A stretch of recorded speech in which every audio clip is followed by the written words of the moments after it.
হারাম খাওয়ানোর কোনো পোস্টে আসে না। আমি যে তেলটা ইউজ করি ইনটেক, কোনো খোলা তেল ইউজ করি না। সর্বপ্রথম এই চিকেন ফ্রাই বানানোর পরে নিজেরা আগে খাই, এরপরে আমরা কাস্টমারদেরকে দেই।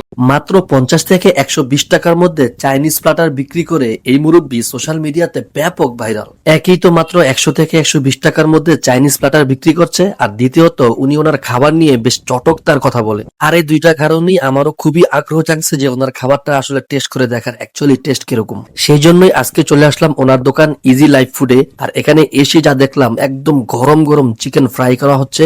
এই ব্যাপারটা আমার কাছে বেশ ভালো লাগছে, একদম চোখের সামনেই রান্না করা হচ্ছে। আর দ্বিতীয়ত দোকানের মধ্যে বেশ ভালো পরিমাণে ভিড় ছিল, রীতিমতো আপনাকে আগে টাকা দিয়ে তারপর টোকেন নিয়ে খাবার সংগ্রহ করতে হবে।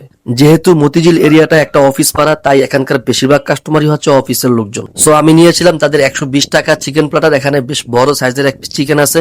অবশ্য চিকেনটা আপনি বেছে নিতে পারবেন, যেটা বলবেন সেটাই দেয়। আমি লেগ পিস নিয়েছি, সাথে ছিল ফ্রাইড রাইস, চাইনিজ ভেজিটেবল এবং সালাদ। সত্যি বলতে চিকেনটা একদম ফ্রেশ ছিল, উপরটা হালকা ক্রিস্পি এবং ভিতরটা বেশ জুসি।